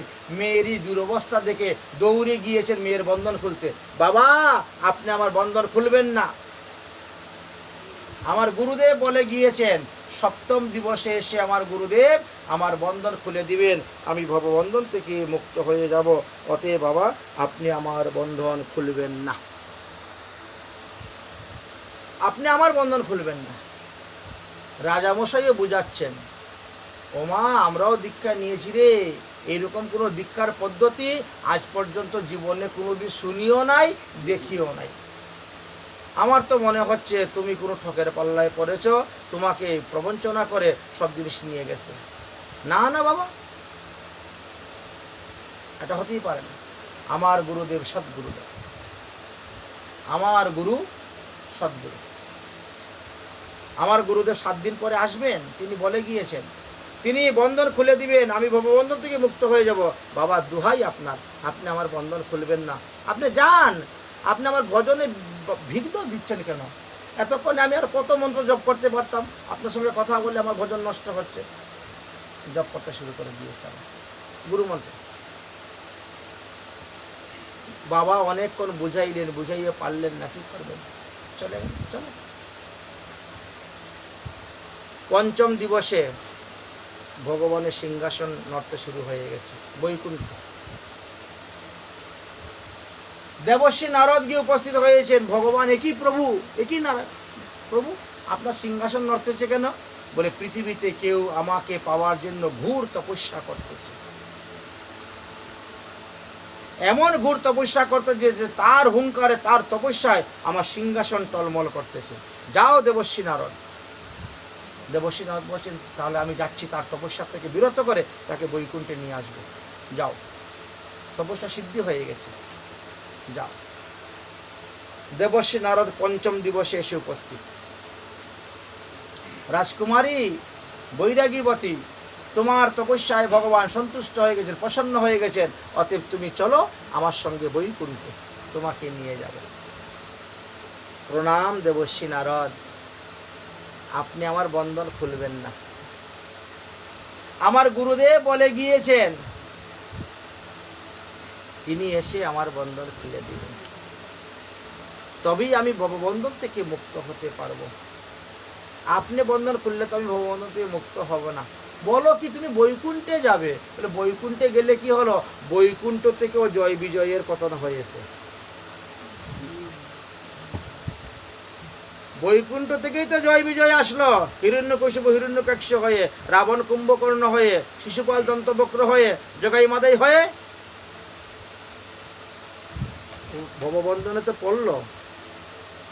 কিন্তু আমার গুরুদেব বলে গেছেন তিনি 7ম দিবসে এসে খুলবেন, আমি ভববন্ধন থেকে মুক্ত হব। দোহাই দেবর্ষি নারদ, আপনি আমার বন্ধন খুলবেন না। চিন্তা করতে পারছেন? দেবর্ষি নারদ পর্যন্ত বুঝাইয়া পারলেন না। চিন্তা করলো যে আমার কথা বুঝবে না, ভগবানের কথাই বুঝবে। দেবর্ষি নারদ চলে গেলেন নারায়ণের কাছে বলতেন, ভগবান, তোমার ভক্তকে তুমি বুঝাতে পারবে বাবা, আমি বুঝাতে পারবো না, আমার দ্বারা হলো না। বাস ষষ্ঠ দিবসে স্বয়ং ভগবান এসে উপস্থিত। ষষ্ঠ দিবসে দেবসেনার মা বাবা আসলো, প্রহরীরা আসলো চতুর্থ দিবসে, বাবা আসলেন, আসলেন ষষ্ঠ দিবস। ভগবান সাক্ষাৎ নারায়ণ বৈকুণ্ঠ থেকে নারায়ণ এসে উপস্থিত। নারায়ণ এসে উপস্থিত হয়েছেন, নারায়ণকে দর্শন করে প্রণাম করছেন। নারায়ণ বলছেন, চলো দেবী, তুমি আমার সঙ্গে গরুরের পৃষ্ঠে বসে চলো তুমি বৈকুণ্ঠ। প্রভু, আপনি আমার বন্ধন খুলবেন না, আপনি আমার বন্ধন খুললে হবে না। আমার গুরুদেব বলছেন তিনি সপ্তম দিবসে এসে আমার বন্ধন খুলবেন, তবে আমি ভববন্ধন থেকে মুক্ত হয়ে যাব। অতএব আর মাত্র একদিন বাকি আছে, আর একদিন বাকি আছে। অতএব আগামী করলে তো আমার গুরুদেব আসবেনই আসবেন, গুরুদেব তো কথা দিয়ে গেছেন সপ্তম দিবসে গুরুদেব আসবেন, আমার বন্ধন খুলে দিবেন। অতএব আর একটা দিন। ভগবান বললেন, দেখ দেবর্ষী নারদ, আর গুরুর প্রতি কতটুকু শ্রদ্ধা, কতটুকু ভক্তি, কতটুকু নিষ্ঠা, দেখ তার গুরুর প্রতি। আর আমরা কি করি? আমরা গুরুর ছিদ্র খুঁজে বেড়াই। গুরু পান খায় কি না, গুরু বেশ্যার সঙ্গ করে কি না, গুরু কোথায় যায় কি না, কত কিছু আমরা খুঁজে বেড়াই, তাই না? আমরা খালি ছিদ্র খুঁজে বেড়াই, কোন সাধু কোথায় যায় কি করে, কোন গোসাই কোথায় যায় কি করে, সব খালি খুঁজে বেড়াই। গীতাতে কি বলছে? অতি দুরাচার ব্যক্তিও যদি আমার ভজন করে, তবে তবে তাকে সাধু বলে দণ্ডবত প্রণাম করে সম্মান করি। আমরা উল্টা করি, গীতা পড়ি কিন্তু কাজ করি উল্টা। দেবর্ষী নারদ বলছে, ভগবান বলছেন দেবর্ষী নারদ, যাও তার গুরুদেবকে নিয়ে আসো। তার গুরুর প্রতি শ্রদ্ধা, তার নিষ্ঠা, তার ভক্তি, ওতে যাও। হ্যাঁ, বলে তার গুরু কোথায় আছে? বলে উনি তো চুর মহারাজ, এখন উনি তো ভয়ে 7 দিন ধরে ঘর থেকে বেরোচ্ছেন না। ওই দীক্ষা দিয়ে ওই সোনা দানা সবকিছু নিয়ে যে ঘরের ভিতরে, বাইরে দিয়ে তালা মেরে ঘরের ভিতরে বসে আছে, যাতে কেউ মনে করবে ঘরের ভিতরে লোক নাই, বাড়িতে লোক নাই। বাইরের গেট তালা মারা, ঘরের দরজা বন্ধ, আর ঘরের ভিতরে লুকিয়ে আছে ভয়ে। যদি রাজার মেয়ে বলে দেয় আর যদি ধরা পড়ে যায় তাহলে তো প্রাণদণ্ড। এই জন্য তিনি আত্মগোপন করে লুকিয়ে আছেন। দেবর্ষী নারদের কাছে ভগবান বলে দিলেন, এই ঠিকানা, যাও তার গুরুদেবকে নিয়ে আসে। দেবর্ষী নারদ গিয়ে উপস্থিত হলেন, অমুক অমুক দরজা খুলো, দরজা খুলো। সে তো ভয়ে কাঁপতে শুরু, সর্বনাশ হয়ে গেছে। হ্যাঁ, দীক্ষা দিয়ে মাত্র 7 দিন ঐশ্বর্য ভোগ করলাম, এখন তো প্রাণদণ্ড। আমি যে অন্যায় করেছি, যে অধর্ম করেছি, এখন তো তার শাস্তি আমার পেতে হবে। ভয় পায়। দরজার ফাঁকে দেখে সাধু দেবর্ষী নারদ দরজা খুলেই চরণে পড়ে গেছে। দেবর্ষী নারদ দণ্ডবত প্রণাম করে ক্ষমা ভিক্ষা চাচ্ছেন, প্রভু আমাকে বাঁচাও না, চিন্তা করো না বাবা, চলো তুমি আমার সঙ্গে। তোমার ভক্ত, তোমার শিষ্য এমন ভজন করেছেন যে তিনি ভগবানকে প্রসন্ন করে ফেলেছেন। ভগবান এসে তোমার ভক্তের কাছে বসে আছেন। সে ভক্তর এত নিষ্ঠা তোমার প্রতি যে তুমি না গেলে, তুমি বন্ধন না খুলে দিলে তার ভববন্ধন মুক্ত হবে না। এটাই তার বিশ্বাস, এটাই তার শ্রদ্ধা, এটাই তার নিষ্ঠা। এখন কি করা যাবে? উপায় নেই। এই জন্য চলো তুমি। দেবর্ষী নারদ আগে আগে যাচ্ছেন, আর চুর মহারাজ পিছিয়ে পিছিয়ে যাচ্ছেন। দেবর্ষী নারদের কৃপায় তিনি দেখতে পেলেন যে ভগবান বসে আছে। ভক্ত শিষ্য তো ভজন করে যাচ্ছেন, 2 হাত জোর করে ভগবানের উপাসনা করে যাচ্ছেন।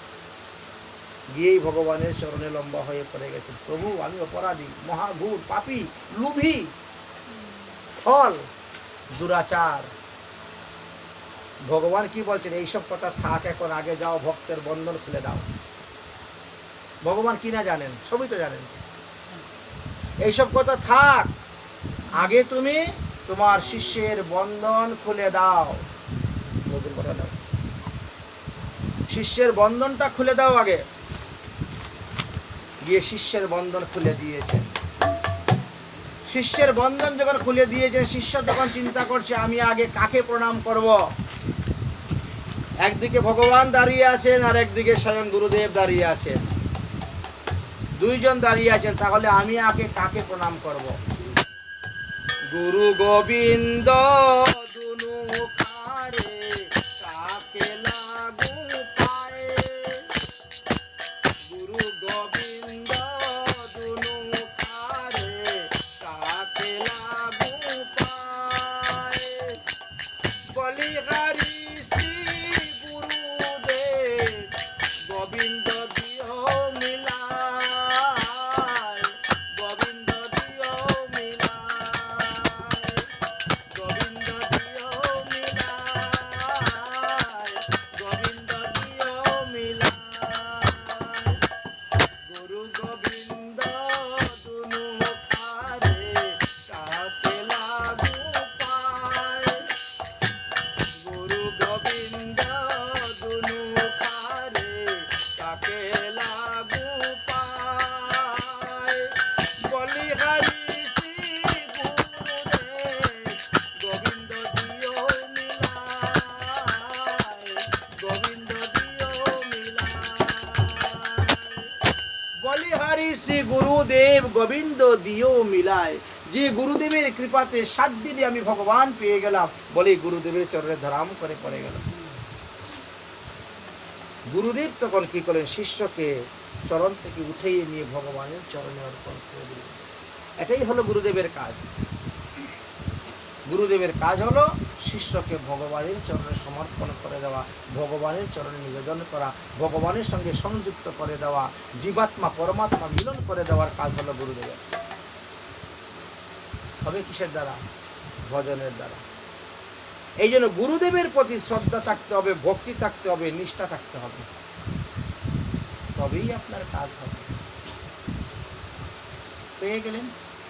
গুরু শিষ্য ভগবান নারদ একসঙ্গে দিব্য বিমানে বসে নিত্যধামে চলে গেলেন। এর দ্বারা প্রমাণিত হলো কি? প্রমাণিত হলো আমাদের নিষ্ঠার উপরে নির্ভর করে, আমাদের ভক্তির উপরে নির্ভর করে, আমাদের শ্রদ্ধার উপরে নির্ভর করবে। আমরা যদি আমাদের শ্রদ্ধা ঠিক না রাখি, আমরা যত বড়ই গুরু ধরি না কেন, আমাদের লাভ হবে না। এই জন্য নিজের শ্রদ্ধাটা হলো আসল, নিষ্ঠাটা হলো আসল, ভক্তিটা হলো আসল। নিজের ভক্তিটাকে ঠিক রাখো, শ্রদ্ধা ঠিক রাখো। আমরা কখন গুরু পরিবর্তন করতে পারি? যখন আমরা আমাদের যেমন সাধারণত প্রাইমারি স্কুলের বিদ্যা লাভ করেছি, এর থেকে আর বিদ্যা বেশি পাওয়া যাচ্ছে না। তার থেকে বেশি বিদ্যা লাভ করতে গেলে দেখা যায়, বাবা আমাকে না রে বাবা, আমার কাছে তো এর থেকে বেশি নাই। এর থেকে বেশি যে তুমি লাভ করতে হতে যাও আরেকজন ধরো। কারণ আমি তো প্রাইমারি স্কুলের মাস্টার, আমার কাছে প্রাইমারি বিদ্যাই আছে, আর কাছে নেই। কলেজের বিদ্যা লাভ করতে গেলে আরেকজনকে ধরতে পারো। আমার জীবনে এরকম বেশ কয়েকজন গুরু পড়েছে। বাংলাদেশ শ্রীহট্ট বিভাগ, মৌলভীবাজার জেলা, শ্রীমঙ্গল থানা, বুঝেছেন? হ্যাঁ, ভাড়াউড়া গ্রাম। ওখানে আমি একবার পাঠ করতে গিয়েছি। পাঠের বিষয়বস্তু আলোচনা করতে করতে আমরা সাধন দেহ থেকে সিদ্ধ দেহ পর্যন্ত গিয়ে পৌঁছেছি। বিধিমার্গের ভক্তি থেকে রাগমার্গ ভক্তি পর্যন্ত আলোচনা করে পৌঁছেছি। তার মধ্যে একজন ভক্ত তিনি বললেন, আমরা তো এই সমস্ত ভজনের কথা কোনোদিন শুনিই নাই, আমরা তো কোনোদিন এই সমস্ত ভজন পাই নাই গুরুদেবের কাছ থেকে। তো ঠিক আছে, আপনি কি কি মন্ত্র পেয়েছেন আমাকে দেখান। মুখে তো বলা যায় না, দেখান। তখন ইনি দেখিয়ে এলেন যে আমি এই মন্ত্র পেয়েছি। না, এরপরেও তো আরো মন্ত্র আছে, সেইগুলো তো আমি পাই নাই। তা আমি বললাম, আপনি কোন পরিবার? বলছে আমি নিত্যানন্দ পরিবার।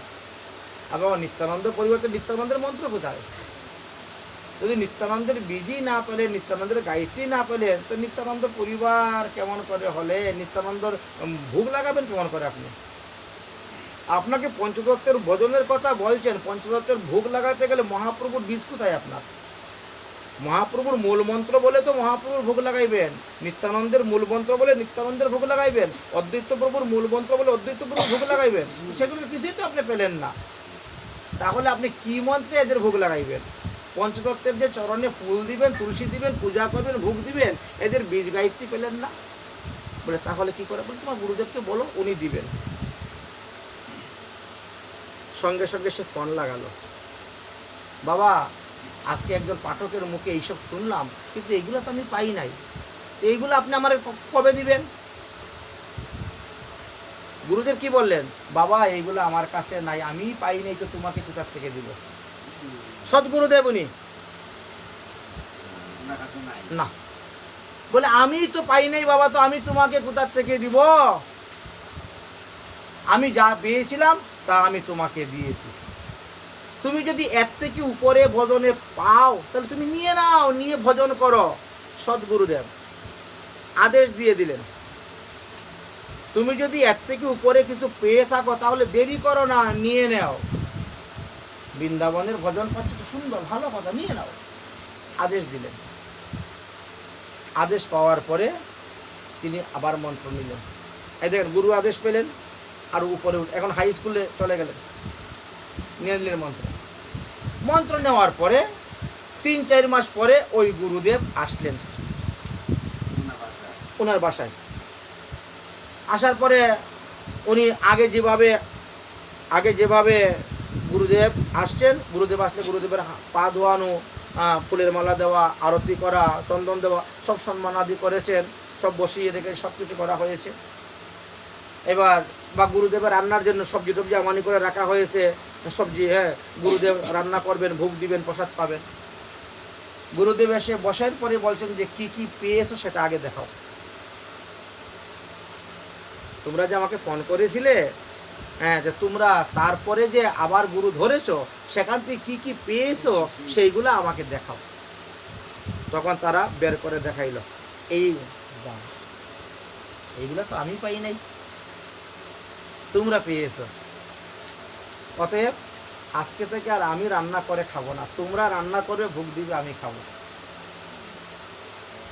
শুনলেন গুরুদেবের কথা? কি বললেন গুরুদেব?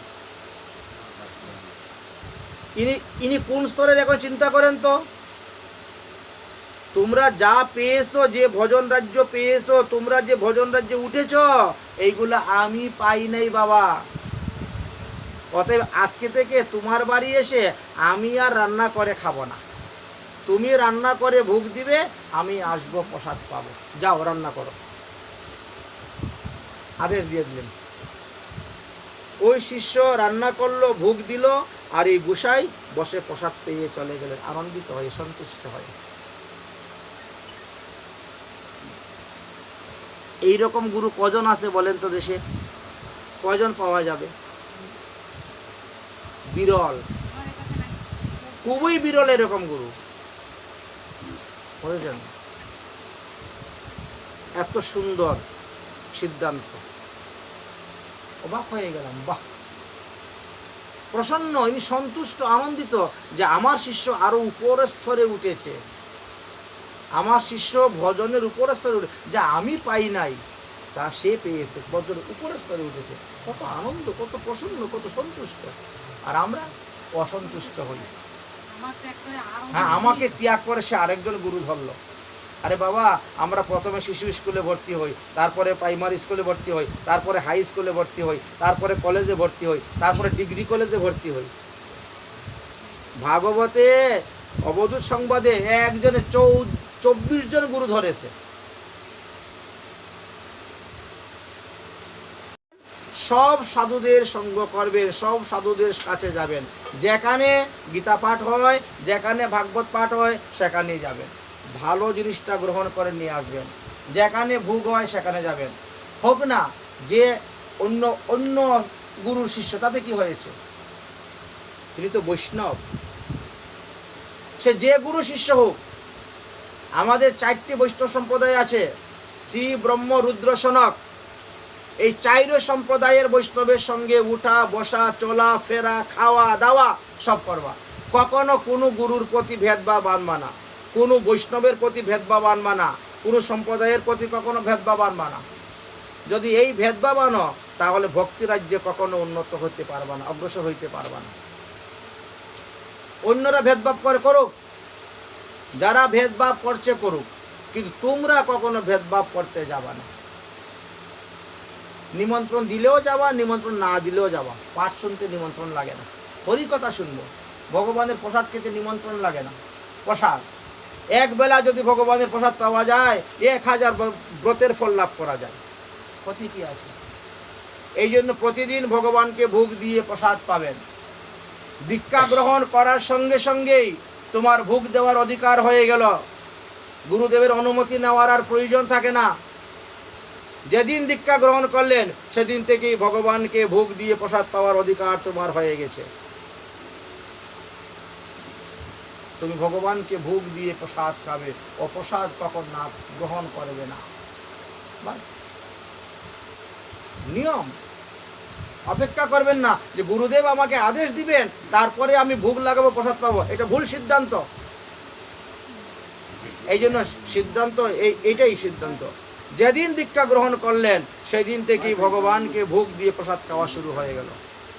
আর অপ্রসাদ গ্রহণ করা যাবে না। নিত্য 3 বার হোক 5 বার হোক ভগবানকে ভোগ দেন, ভোগ দিয়ে সেই ভোগ প্রসাদ খেয়ে যান। আর এইগুলা করতে যাবেন না, ভগবানকে শিরা দিব আর আমি ভাত রান্না করে খাবো। এইগুলো মহা অপরাধ। এইগুলো চুরি করে খাওয়া। তুমি যা খাবে ভগবানকে দিয়ে খাবে। যে সমস্ত দ্রব্য ভগবানকে নিবেদন করা যায় তাই ভগবানকে দিবে, তাই খাবে। যেইগুলা ভগবানকে নিবেদন করা যায় না সেগুলো ত্যাগ করবে। আমাদের মধ্যে কিছু কিছু লোক আছে সিদ্ধ চাল ছাড়া তারা খেতে পারে না, কিন্তু সিদ্ধ চাল তো ভগবানকে নিবেদন করা যায় না। আতবন তো তোমাকে অভ্যাস করো, অভ্যাস করলেই তো হয়ে যায়। 1 মাস 2 মাস 3 মাস 5 মাস 6 মাস 1 বছর অভ্যাস করে দেখো, হয়ে যাবে। হবে না কেন? যেমন তেমন লয় 3 দিন করলেই হয়। শরীরের নাম মহাশয়, যাহা সইবে তাহাই সয়। আর ভগবানকে দিব ফল প্রসাদ আর আমি 2400 লেচ্চে রান্না করে খেয়ে যাব, এগুলো অন্যায়, এগুলো ভুল। যা রান্না করো ভগবানকে দিব, দিয়ে প্রসাদ পাবো। প্রসাদে সর্ব দুঃখ হানি স্বাদ। প্রসাদের দ্বারাই দুঃখের হানি পাবে। আর ভগবানকে না দিয়ে খালি সেটা চুরি করে খাওয়া হবে। আমরা মুখ খালি গীতা পড়ি আর গীতা শুনি, কিন্তু কাজের বেলায় কিছু করি না। এই তো ভাগবত এটাই আমাদের সিদ্ধান্ত দিয়েছে।